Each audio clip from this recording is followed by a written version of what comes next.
be stopping pretty soon now, children. Yeah, it'll be another camp like that place we stopped last summer when we worked in the cannery. This is the patch. People live here, some people. Those who can't find anything else. Wanderers, the dispossessed. But so long as there's hope, people will go on, looking for something better. Maybe even becoming part of a community. Looks like a town up ahead.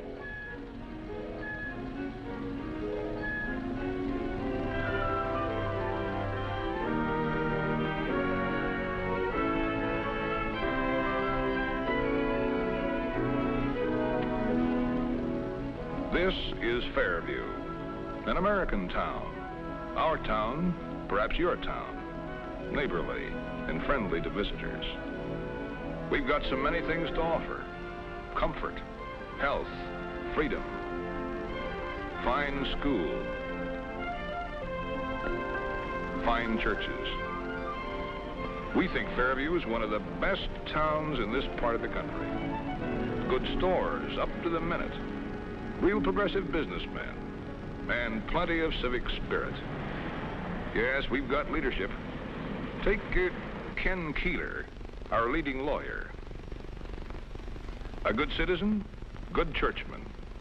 Kind of fellow we look to when we're in trouble or have a community problem. Oh, hello, Monty. Good morning, Ken. Say, what's this about sticking those Patchtown kids into the Fairview school? That's true. I've just been talking to the state education department. But they can't do this to us. That's what you think. Look up the law. We're the nearest school. It'll ruin our school, Ken. It'd ruin Fairview. The town won't stand for it. Boy, are we going to have some hot meeting of the community council tonight. Good. Maybe we can stir up something. Doc Miles says that Patchtown will be a menace to health, but I don't know whether we can make it stick. There are a lot of angles to this, Monty. I only see one. Stop it. The Patch people have some rights. Sure, they've got a right to hit the road and get out of here. I'm going over to see Colonel Garnett right now and start pulling some wires. I'll see you, Ken. So long, Monty. So long. This looks like a real nice town. Let's stop here, Ma. Let's have a home. Don't you know we're pea pickers? We don't have a home. You stop that, Arla. Baker, stop, Ma. Must be lovely people here. Hello, Bill. Oh, hi there, Ken. You know, this is getting to be quite a street. Yeah, this town is growing. That new road's sure helping. You bet. What we're getting now are some people who want to spend some money.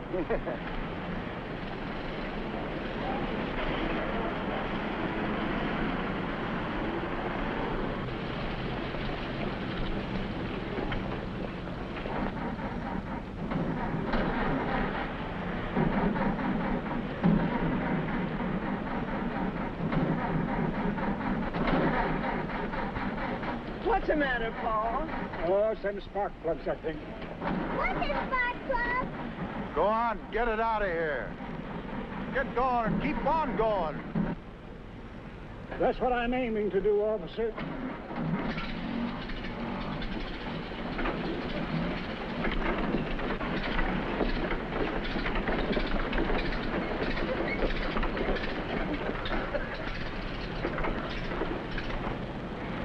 These migrants are driving me cuckoo. Yeah, they're getting to be quite a problem. You can say that again. Most of our trouble comes from migrant camps over in the slum area in Mill City or in the patch right here in Fairview. You know, since they opened that factory, the migrants are coming into the patch. If they'd only keep on moving, it'd be okay. They want to settle down. See you at the meeting? Sure. Listen. If you want that patch cleaned out, just let me know. Well, I don't know.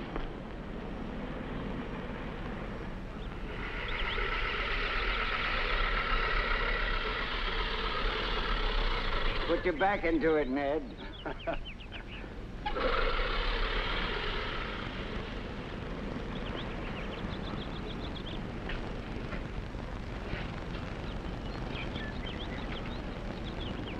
Son, get in there and hold that.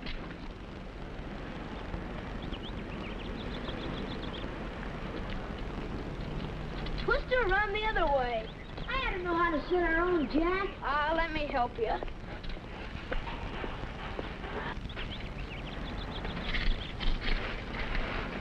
Try it now. You got it real good. Oh, hello, Dad. Hello, Kenny. Having trouble? These tires don't last forever. We all have our troubles, I guess. My car's laid up entirely now. Is that so? Passing through. I guess so. I just wondered how you happened to break down here. It's a little off the usual track. Public street, ain't it? Oh, well, I didn't mean... Well, is there anything we can do to help? Not asking for help. Well, now, the car is a little warm. We could use a little water, mister. Water? We got 1,000,000 gallons of it. Oh, yes, all you want. Kenny, help us. Thank you. Nathaniel, get the bucket.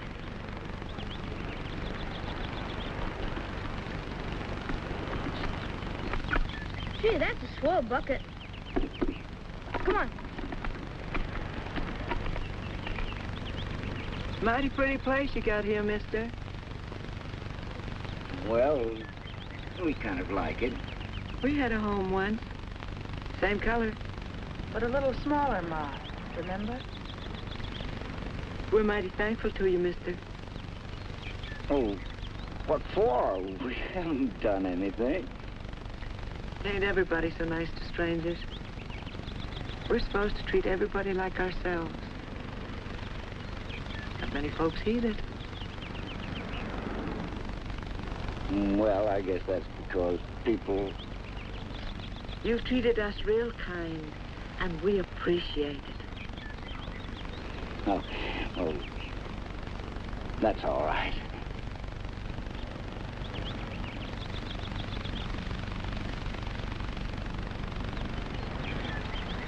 Anytime you want water, we got plenty of it. I suppose you got lots of running water in your house, too. Sure, haven't you? Well, we don't have a house. We live in a tent mostly. A tent? Yeah.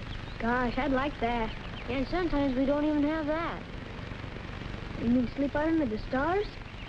Golly, I went camping with the Scouts last summer, and we slept out. Oh, it's great. Yeah, well, it's all right, but I hate to get rained on at night. Hey, can you play ball? I play a little. We got a team, the Redskins, and we need a shortstop. You want to play? I don't know. I couldn't. Why not? Well, we don't live here. Where do you live? Well, we don't live anywhere. We just travel around. Well, golly, tell your father you want to stay here. We got a swell bunch of kids. I think I'd better go now. I got an extra mitt you can use. Hey, the bucket.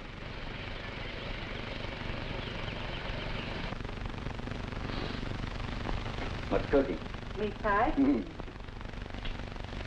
Do you want to start the coffee? Yeah. Water's already in. Stop it, Ken. You know what you'd say to the children. Anything new today, dear? Nothing except they're going to assign the Patch kids to the Fairview school. Town's up in arms about it. They're going to take it up at the meeting tonight. I hope the town doesn't do anything to hurt those poor people in the patch. No. It's a question of protecting our own interests. How soon do we eat? In a few minutes. Kenny's around somewhere, and Malcolm will be home soon. I suppose Sallie will get home eventually. Of course, this is her afternoon at the settlement house. She'll be home soon. For Pete's sake, I wish she'd get around to meals. She's always off on some project to save the world. She takes the world seriously. I hope the world appreciates it. Ken, you know that young church group of hers has a real concern about social problems. Maybe so, but these young people should learn to be practical. I wish Malcolm had half her feeling for the rights of others. Malcolm's all right. He's just at that age when a young buck thinks he knows it all. He'll be more human as he gets older, I hope. Hello, everybody. Hi, honey. Dinner ready? Getting it ready now, dear. You look all tuckered out. You know about the community meeting tonight, dear. Oh, sure, Mom. I'm representing the youth group. We want to get Fairview to do something for the people of the patch. Did you know they're definitely going to put the Patchtown children into our school? Yeah? Over my dead body. Oh, don't tell me the poor dear Fairview children are going to be exposed to any unrefined influence. Now, that's more foolish talk. You don't seem to know what this means. Overcrowding, dirt, impetigo, and lice. People are very upset about this. I suppose you mean people like Colonel Gardner. I certainly do. You're always so concerned about what the right people say. But what's wrong with the right people? The so-called right people are usually wrong. Wrong and selfish and mean. And you know it. I don't like the attitude of some people any better than you do, Sally. All I ask is that you behave like a proper member of this community. Oh, no. Not that.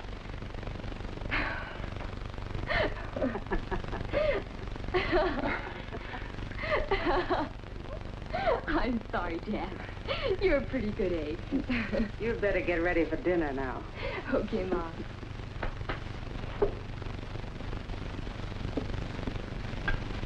For the love of Mike, what goes on around here anyhow? Are you ready for dinner, Malcolm? What was that junkie that pulled away from the front of our house? Some people had a flat tire. Why do they have to pick our house? And what are people like that doing around here anyhow? I'm sure I don't know. It was embarrassing. Lolly Mitchell drove me home in a convertible, and she said, "Who's that, your uncle or something?" And there was Kenny waving goodbye to him. I'd like to give him a kick in the pants. I'd like to give you one. Now, that's enough. Kenny, Sallie, you sit down. Now bring dinner.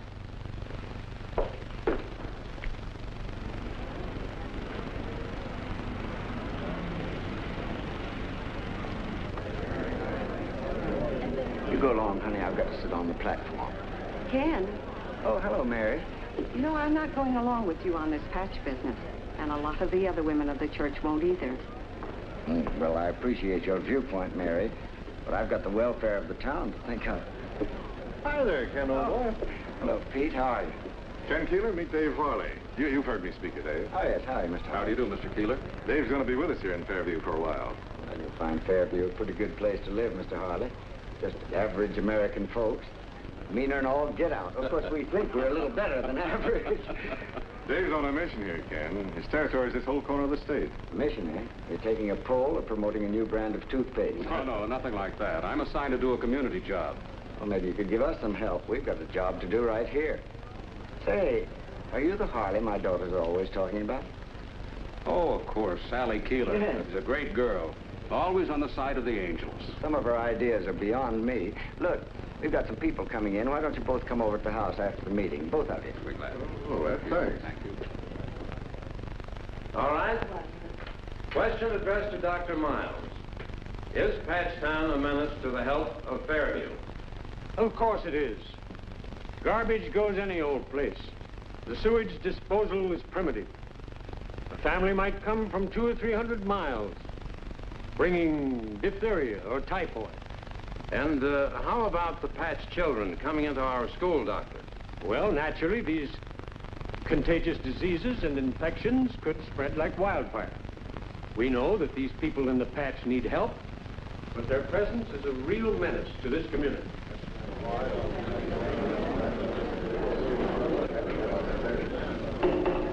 Matty Gare. The doctor has given us fair warning. I'm sorry for these people, but it's the children of Fairview we have to think of. I think we should pass this resolution. Mrs. Lyons. These children would badly overcrowd our school and increase the class load of every teacher at least 25% and seriously impair efficiency. All right, thank you, Mrs. Lyons. Yes, Sallie. Miss Keeler? Couldn't we hire more teachers? That would cost money and increase taxes. Besides, we don't have room. We'd have to build an addition. And I guess you all know what building costs.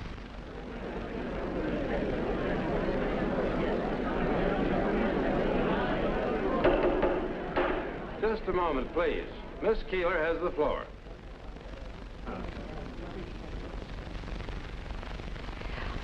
I represent the church youth group. you know as well as I do that half the kids in the patch don't get to school. We feel they don't have a decent chance. We want to let them in our school, even if it does cost us something. I think it's terrible what we're doing. It's unfair and it's very unchristian.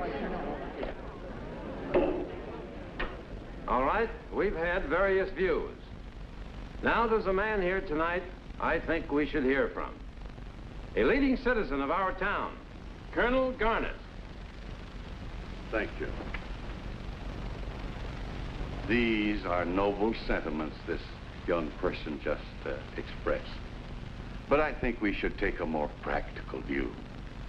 We built up something fine here in Fairview. Something I'm sure we all want to keep. I have, shall we say, a vision. That ugly, blighted area we call the patch.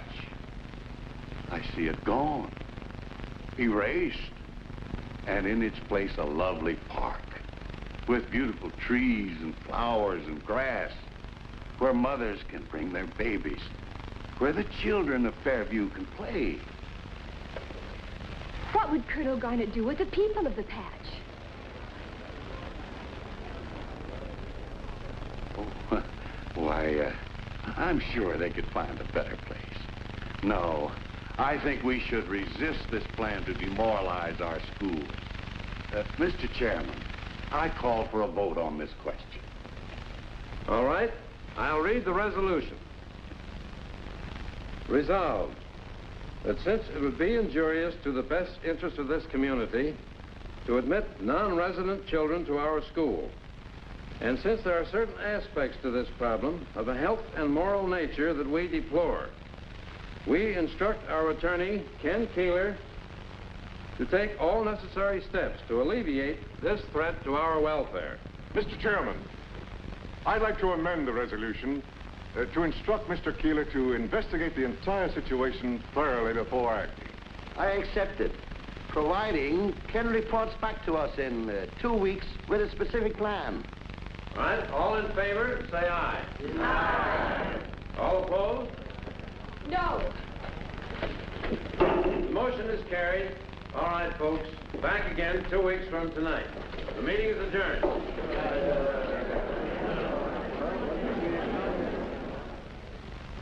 Ken, you've got a job to do, and I think it should be done without delay. Get rid of the patch, period. What do you suggest, Monty? An atom bomb? I don't care what you use.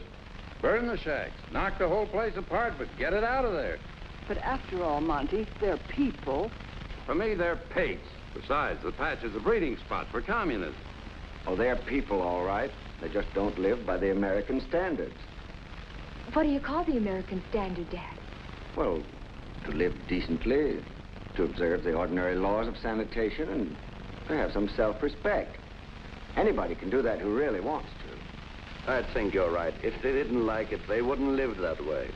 Why, do you think they like being miserable and sick and hungry? I came here as a boy from Germany, an immigrant. I had nothing, just the clothes I wore. I worked hard, I saved my money. Now I've built up a little business in Fairview. But didn't you have the will to succeed, Matty? And a belief in yourself?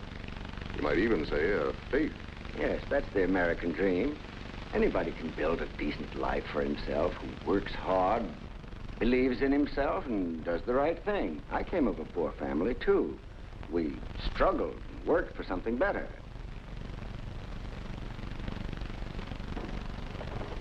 And because you did all right, then everyone who doesn't is just no good, huh? I didn't say that. Mr. Keeler, this American dream that you speak of, the opportunity and the will to build a good life, do you think it's something that should be taken for granted? Don't you think, rather, that it's a cause, perhaps, for which we should strive and fight? Well, yes. The people in the patch aren't even trying. Oh, you're so blind. What do you know about them? You never see them. Wait, how long has it been since you even set foot in the patch? I dare you to go and look at it. Why don't you go and see for yourself? Now, Sallie. Why, everyone that's a real success is an American to you. And everybody else is just nothing. Listen, America is a free country. Oh, I'm so sick of your speeches about America. How great it is and how free it is. What about the millions of people who are poor and hungry and sick? What do they know about your American dream? Nothing, and neither do you. What are you doing for them? What are any of you doing for them? Nothing. You sneer at them and you call them pigs. Oh, you think you're so superior, all of you. You go to church and you sing your hymns and you congratulate yourselves on being such wonderful Christians, such real Americans. Well, your dream is a fraud. It's hypocrisy. And so is your Christianity. Don't you see? You're just hypocrites. Well, really? No wonder people become communists. They just can't stand the way you so-called Christians, you so-called Americans behave. Perhaps America isn't good enough for you. It certainly is not. Not your kind of America. Not nearly.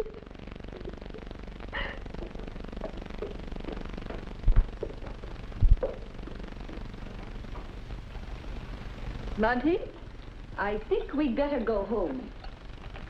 Come on, Matthew. Good night. Good night. Good night, Ken. Good night. Good night. Night. Now, don't take this too seriously.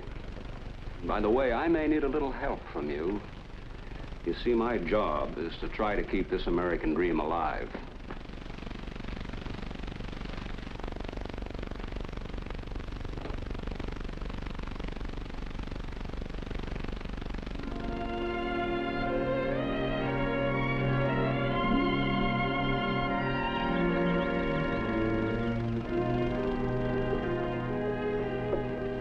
Well, here she is. Ain't much of a house. I think it's a nice house. I think it's a real nice house, too. You do? Yeah. Well, you're welcome to it for a time anyhow. Can't say for how long. She's got a pretty fair roof on her, but the timber's no good. You're moving in at your own risk, you know. Yes, that's all right. The kids from my church had a spook party up here last week. I don't know how anybody would want to live in it. I really should tear it down. Mr. How much would a house like this cost with a little piece of land? Ain't for sale. I'd make myself mighty unpopular if I sold to you folks. The town of Fairview don't want no more people buying into the patch. Oh. Well, I guess I'll be going on. If you come up to my place for anything, sing out. My dog don't like strangers. Bye. Goodbye. Bye. Bye. It does look nice, don't it, Arla? Pa, bring in the trunk. The trunk? You mean you want me to unpack the trailer and take out the trunk? Yes. We might only be here a few days. Bring in that trunk. I want to unpack every last thing we've got in it. What for, Ma? We're going to make the most of this house while we've got it. What are you planning? We're going to live like folks should while we can. We're going to lift up our heads. We might even go to church.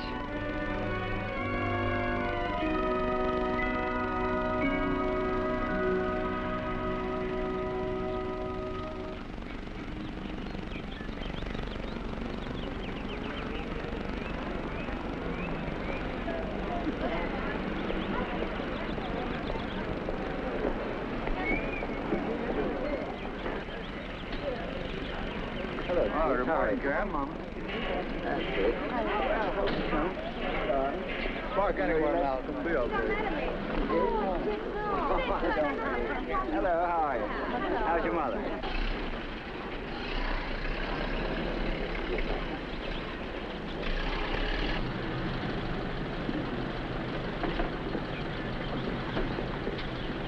Gee, Mom, look at all the pretty ladies.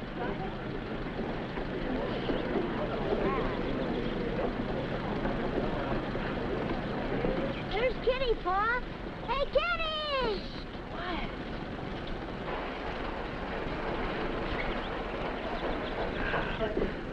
Morning, Ken. Hi, Monty. Alice? Good morning, Monty. Well, Sallie, I am glad to see you. I was afraid you had given us up as a bad lot. Oh, I'm sure she didn't mean it that way. Come on. Hello there, Kenny. How's that baseball team? Oh, it's getting better. Oh, that's good.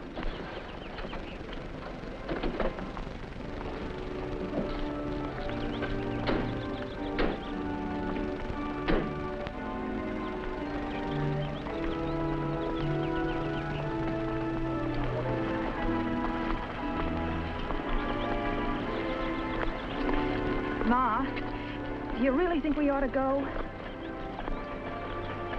It's a church, Arla. Everybody's welcome.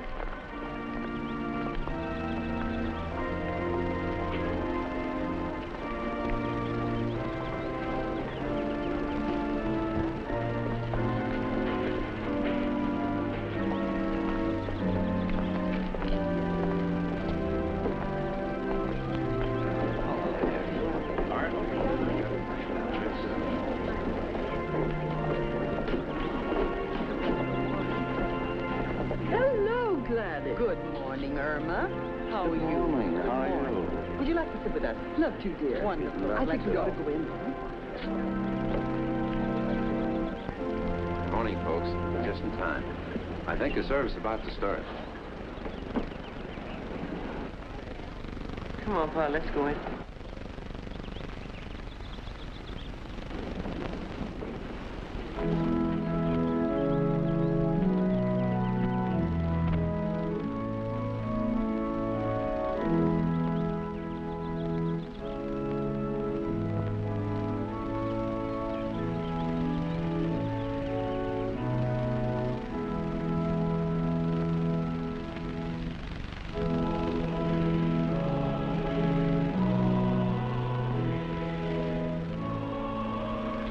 We're going in, Ma?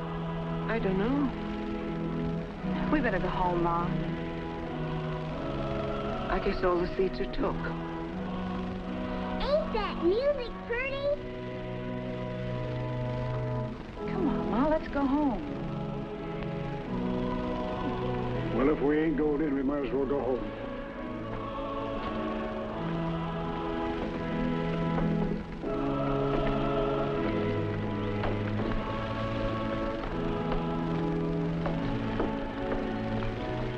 You are hypocrites, unchristian toward the people of the patch.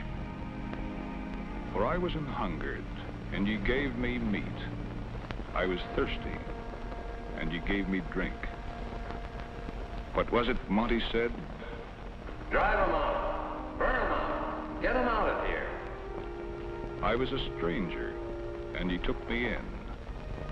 Naked, and ye clothed me. These are noble sentiments, but I think we should take a more practical view.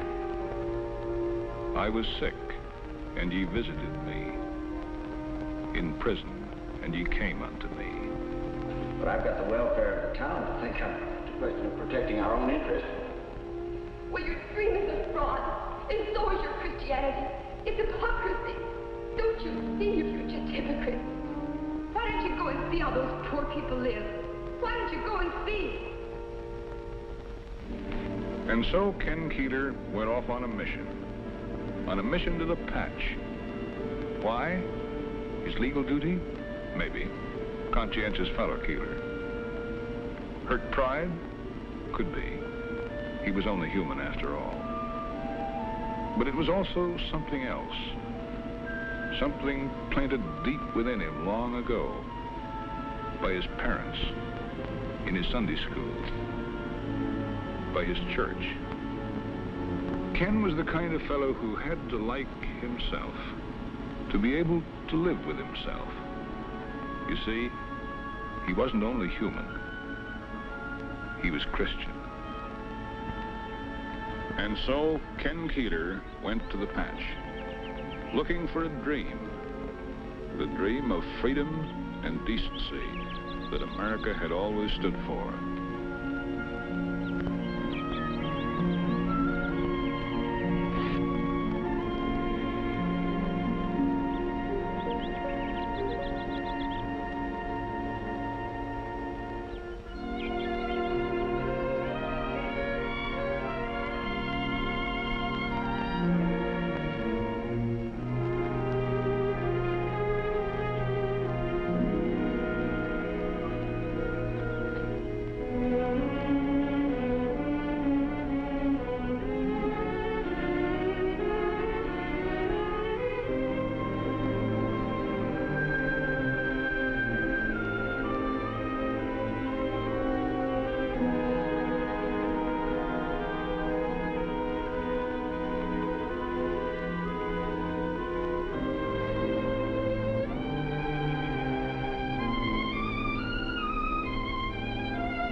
doing down here? Now, this is a likely place to find me, Ken. Nice of you to come. I knew you wouldn't pass judgment on Patchtown without coming down to see for yourself.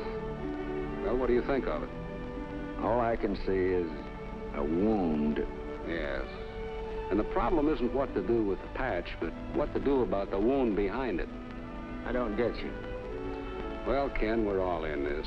You and I and the whole country. The patch is only one manifestation of the national sickness. I'd like to show you the bigger picture. Well, I don't know. Oh, come on. All right.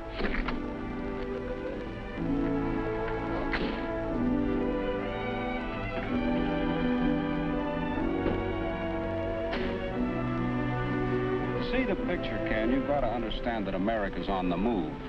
Half its families have changed houses, gone from the farms to the cities, come north, gone south, shifted west. Maybe 70 million of them, chasing jobs, chasing rainbows. Many of them uprooted spiritually as well as physically. You mean people like those in the patch? People, Ken, families. This is bigger than the days of the pioneers when they pushed westward, ever westward, searching for something better, beyond the horizon. Now here it is again, the 20th century, and people moving, restless, searching, pressing toward the unknown.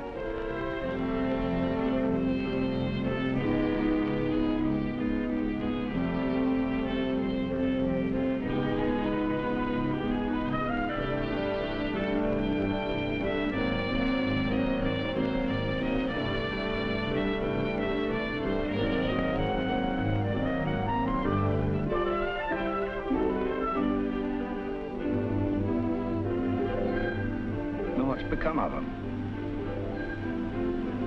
There's some of them.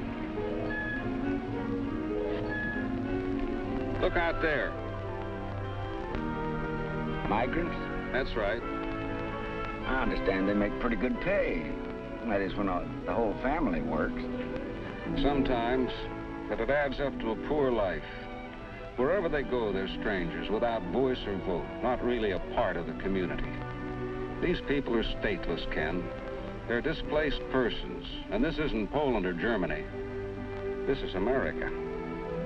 But I don't understand these kids working. They ought to be in school. Yes, they should, but they're migrants, strangers.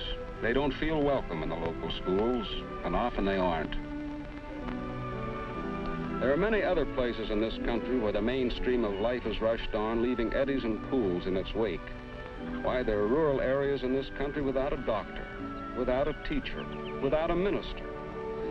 Thousands of others with no library, no recreation places, almost nothing of what we regard as culture and consider essential to our lives.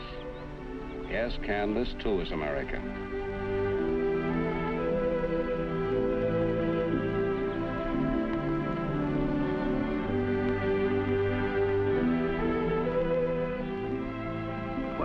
To the America I knew. What's happened to the dream? The dream? The dream is dying, Ken, because we're losing that which gave it life. Dying not only in migrant camps and patch towns. Let me show you another kind of a slum. Come on.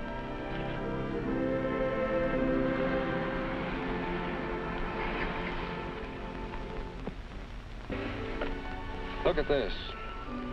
3 months ago, this was a pasture. Now look at it. There must be 1,000 homes there. Houses, not homes. These people have been spiritually uprooted. 40, 50 million people move into communities like this all over the country. Lovely houses, aren't they? Yeah? Do you see a church? No. You won't. This, too, is a patch town. The wound is there as long as the church is not. To many of these people, the American way of life is becoming the pagan way of life. They're losing the spiritual basis to the American dream. How do you mean? Where did your American dream come from?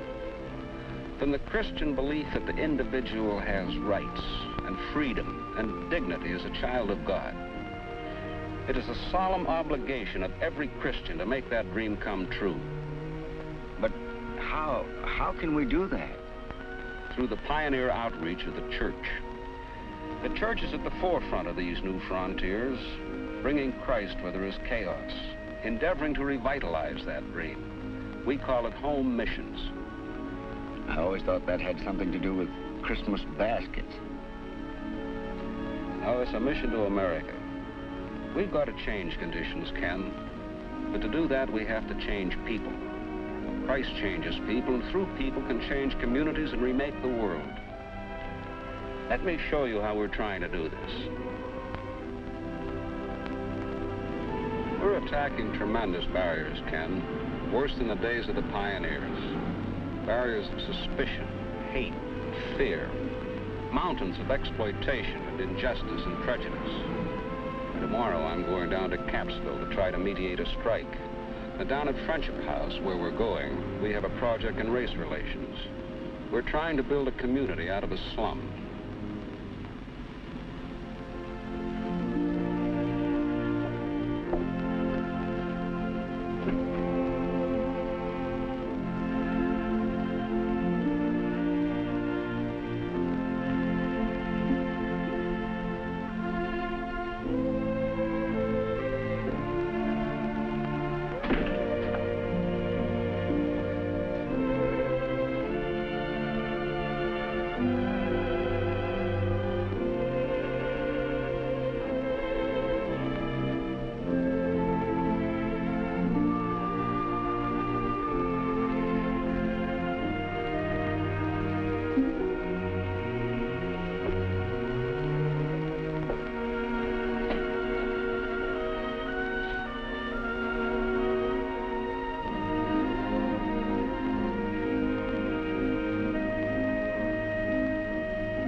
No, Diane. Now try it this way.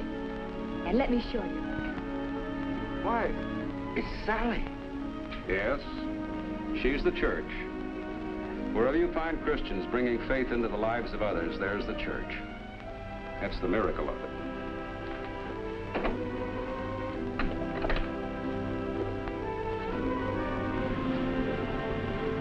Let me tell you of another miracle.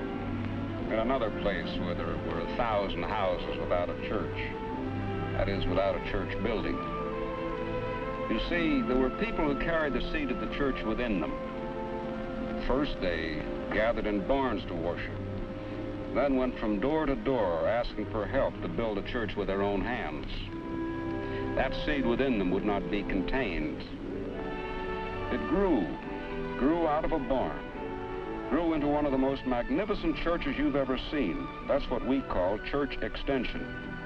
And it's a name that means a dynamic Christianity, extending itself to meet the needs of our time. Christianity rising to meet its challenge. But unfortunately, such miracles are few. Most of the 70 million souls on the move in America have lost their church in transit, lost their moorings, lost the substance of the American dream.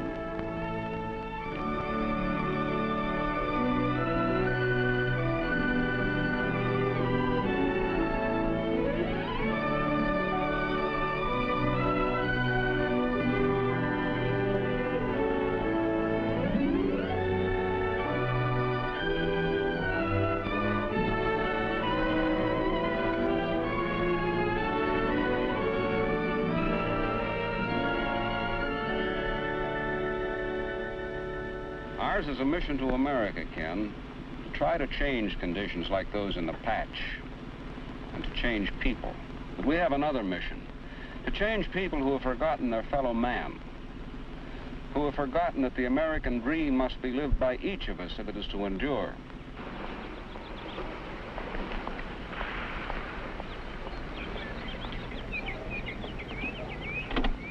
Well, I guess we're at your house. Oh, Harley, I'm sorry. Here, let me drive you home. Oh, no, that's all right. I've got a job to do in this neighborhood. Goodbye. I hope I've helped you find that dream. Goodbye. Thanks for putting up with me.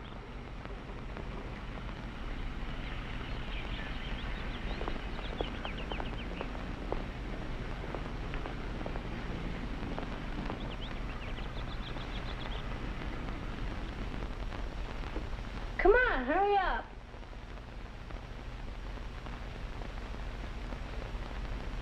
Don't be afraid.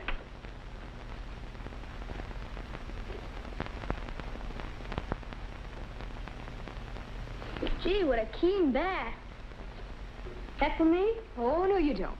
That's for the Church Indian School in Arizona. Ah, gee. They're very poor, Kenny, and they need our help. Nathaniel doesn't have a bat. Oh, this is Nathaniel.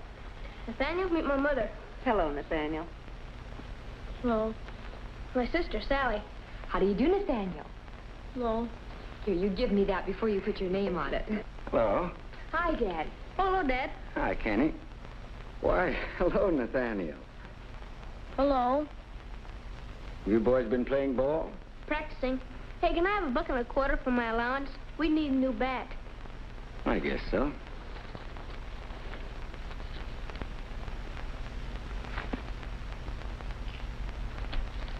How are your folks, Nathaniel? Did they find a place to stay? They're in that cabin back of Rita's place at the edge of the patch. Why, that place isn't fit.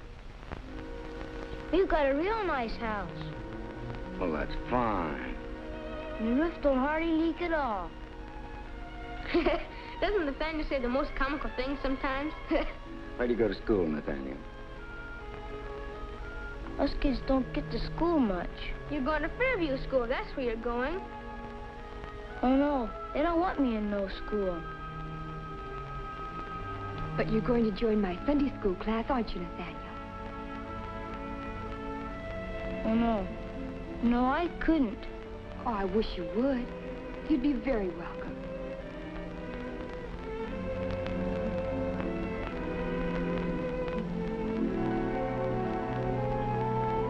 Come on, kids. We've got some milk and cookies in the kitchen.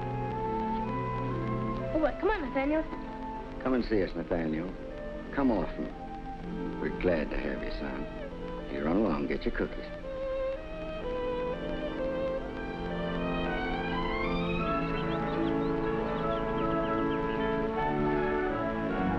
Boy, feel that grip. Sure feels nice.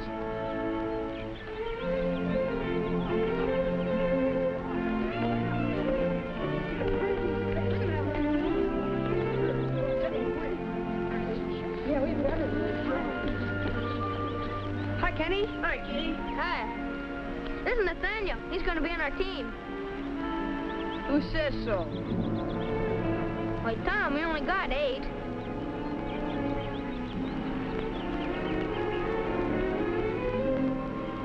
What's your name, kid? Nathaniel. Nathaniel Ashby. Where do you live? He lives in a house. Where do you suppose? I live in a house. Yes, I do. Wise guy, huh? Oh, no. He's a nice guy. He's my friend. What'd you say his name was? Ashkin? Ashkin. Don't you call me that. Suppose he does. What'll you do? That's not my name. My name's Nathaniel. Nathaniel. Nathaniel.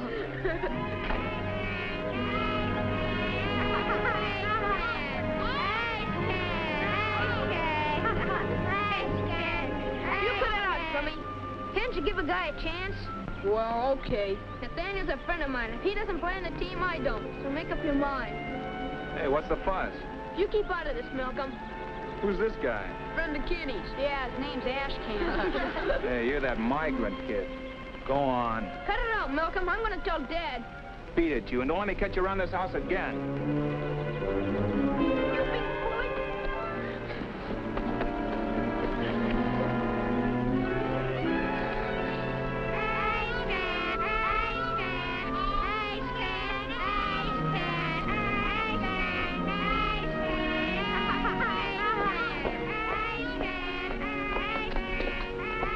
Trouble? I don't know. What is it, Kenny? Dad, Nathaniel was here, and the kids there are so mean to him. And they called him names. And then Malcolm came, and he chased Nathaniel away. Oh, I hate Malcolm. Where's Malcolm now? There he is. Hi, Mal. Hi, honey. Slide over. Malcolm? Yes, Dad? Come here. Okay. Just a minute, I'll be back. Yes, Dad? Get in the house. But, Dad, Margie's waiting for me. Get in that house.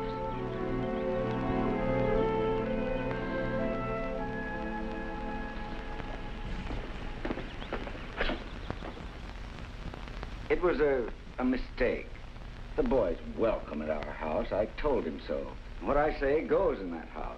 We haven't been able to do what we should for Nathaniel, but he's a good boy. Of course he is. Oh, we know this. We like Nathaniel. Kenny thinks the world of him. Oh, we're so ashamed. I wouldn't take it so hard, miss. Perhaps it was all for the best. I'd like to know how you figure that. We have to endure a lot of things in this world. We have to learn to face hardships. I didn't know until Nathaniel told me that you were living in a place like this. We like it real well here. We only hope we can stay. You mean you want to stay here? It's the best home we've had in quite a spell. Folks would only leave us alone. What do you mean? Well, there's talk of folks coming down from Fairview to burn us out. Oh, I don't think anybody... Be just like them. You see, Mr. Keeler, we'd like to settle down and become one of the community. If Pop could only get a steady job. Oh, it's so rotten. It's so unfair. What are you talking about, miss? Oh, you folks needing so much and Fairview doing nothing about it or worse. It's this way all over America. Why, it must be. It almost makes me ashamed of being an American. Now, Sallie. I won't let you talk like that, miss, about America. It's a wonderful country, and don't you forget it. America is where a body counts for something. Every one of us, no matter how humble.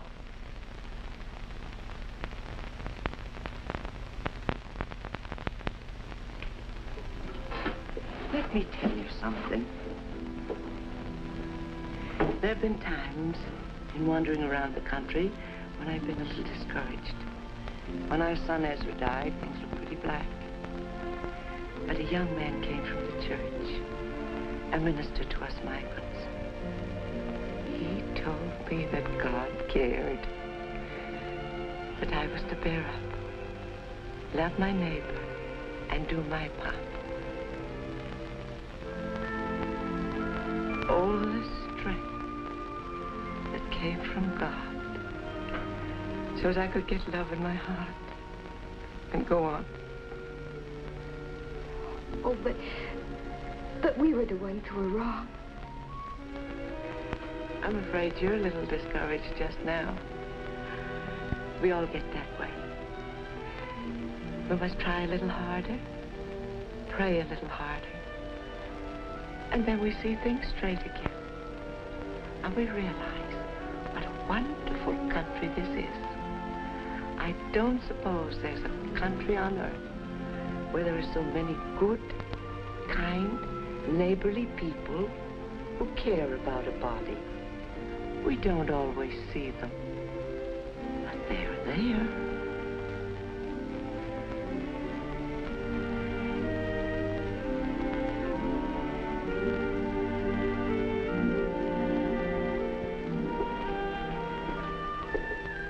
I want to help.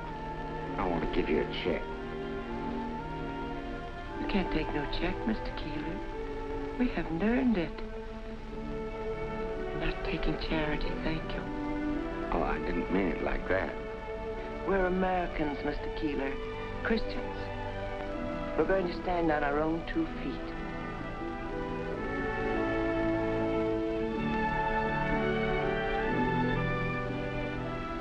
Oh, I'm sure you meant it kindly. I thank you anyhow. Oh, if there's anything we can do. Yes, there is something you can do, Mr. Keeler. Down here in the patch, folks feel pretty bad about Fairview people. Think you're against us. We're holding services down here Sunday afternoon. If you could come down and worship with us, they'd get to know you and know there are good people in Fairview, Christian people.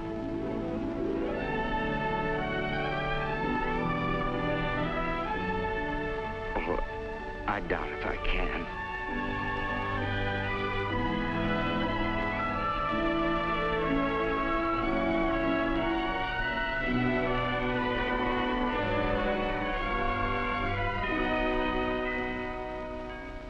Now, friends, we're gathered together to worship Jesus, as other people gather in his name all over the world and have for 20 centuries. This is the fellowship of Christians in the worship of God. I'm very happy to be here with you. I hope you'll have services every Sunday. You're very welcome. Thank you. And now we have a little surprise for you. Someone who doesn't live in the patch. Mr. Keeler, I believe these folks would like to have a word from you. Mr. Keeler belongs to a fine church in Fairview and has been good enough to come to worship in our church today. Do you have some message to bring us from your church, from your community?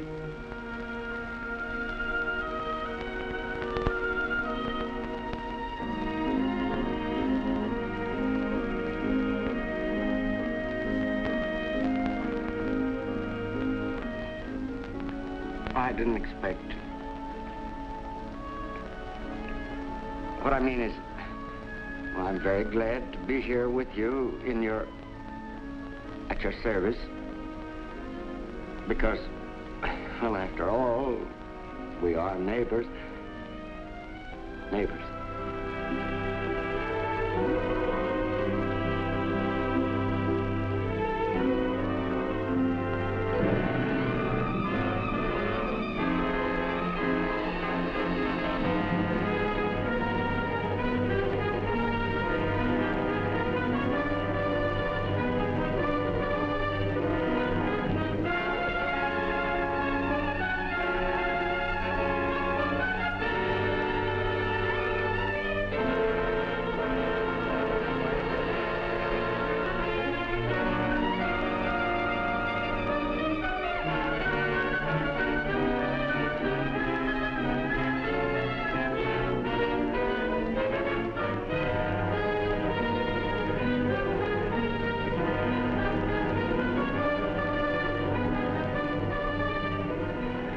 You know, we moved to Fairview because we were told it was exclusive. So? Well, let's keep it that way. Well, look what happened to the Wilcox girl.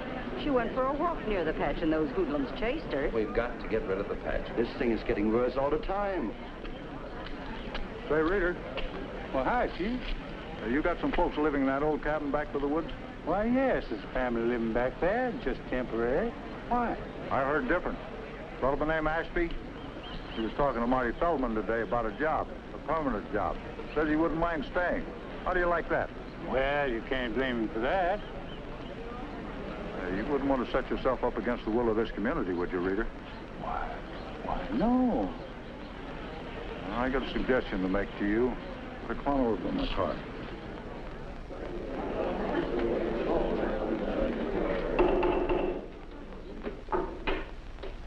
We're gathered here tonight to hear a report from our good friend, Ken Keeler. A report dealing with a menace that threatens all of us. I know that we have selected the right man to handle this, and I'm sure that he will come up with a solution that we'll all approve. My friend and yours, Ken Keeler. Thank you.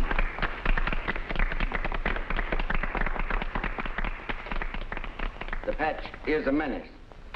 We have every reason to be afraid of it. Afraid of its dirt, its disease, afraid its children will infect our children, lower the standard of our school, our standard of living. But I think there's something we should fear much more than that. Something within ourselves, our selfishness. Oh, I have it as much as any of you. The feeling that we're better than these less fortunate neighbors of ours. The fear that they may somehow take from us the things that we have, our comforts, our luxury. What is this? Where is your report? I know what you expected of me.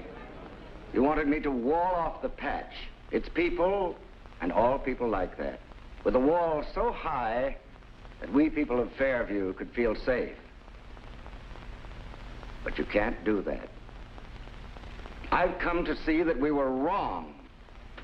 Mr. Chairman, we sent Mr. Keeler on an errand. Sit down. Let Ken talk.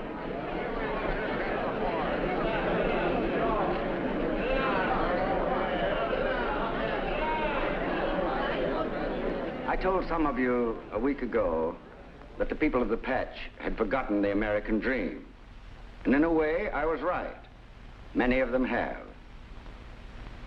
But I tell you now that unless we help them find that dream again, with its promise of freedom, of dignity for all men, we're in great danger of losing it ourselves. I was afraid it was gone, and I started out to find it. And I found it in places you'd least expect. In the slums, in the heart of a migrant woman, in the eyes of a forlorn child. And what was it that was keeping it alive? It was the Spirit of Christ working in the hearts of men through the outreach of the church. I thought I had faith, but I found a family in the patch that put my faith to shame.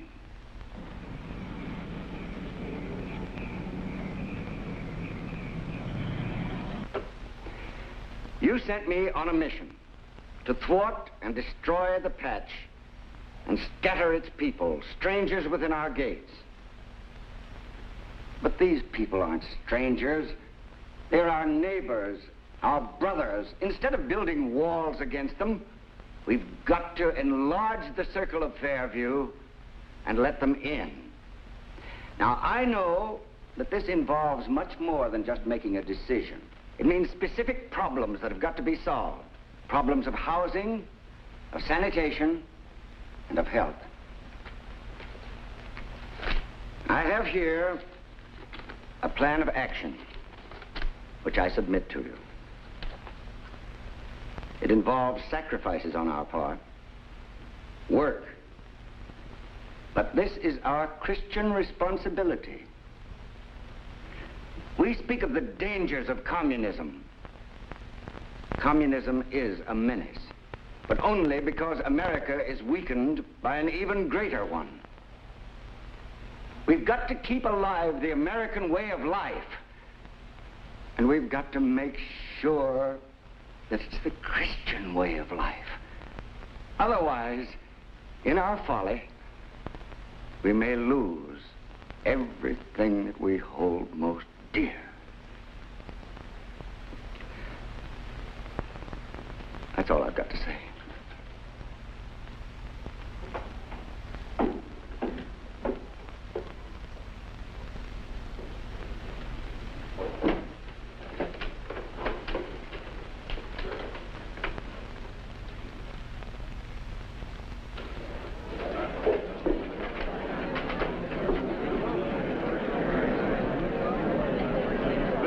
I move a vote of censure. This is a fine thing.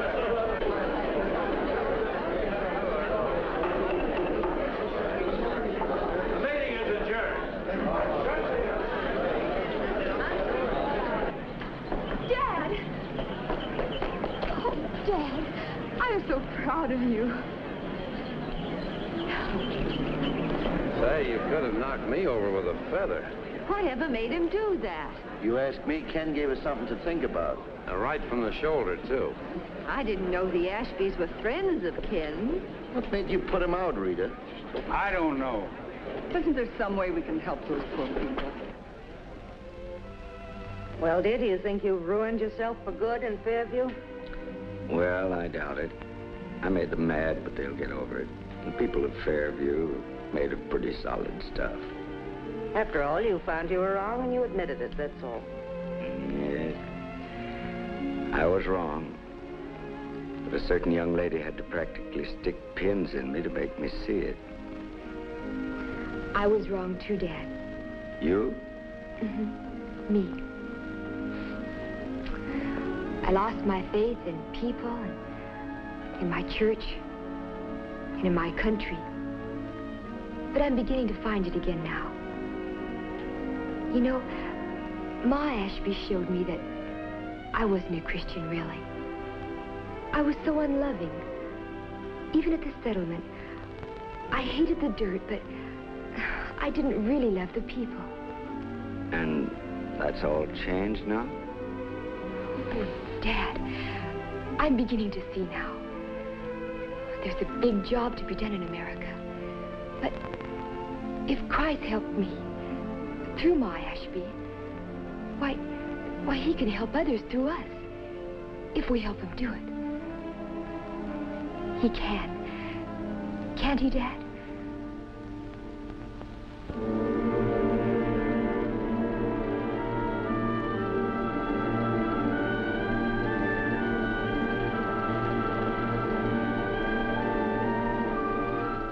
Ma, why did Mr. Reader make us leave? Because we're migrants. Don't you know that yet? I don't know why he told us we'd have to go. I don't think he really wanted to. Mr. Reader had a real nice horse. I patted its nose. It was so soft, wasn't it, Nathaniel? Wish I could see Kenny again. That's what I wished. It was a nice house, and we enjoyed it while we had it. We must be thankful to the Lord for giving us shelter and letting us know such lovely people.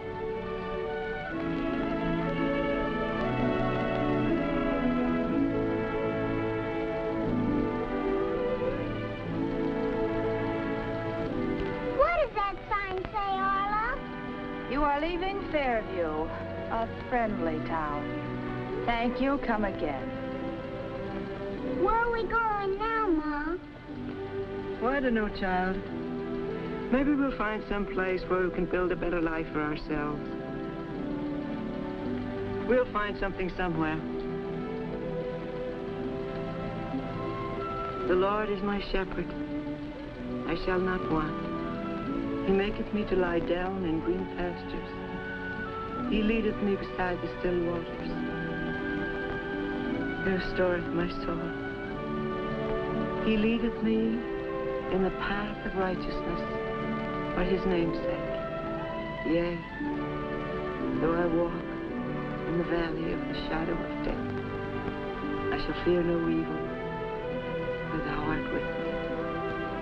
Thy rod and thy staff,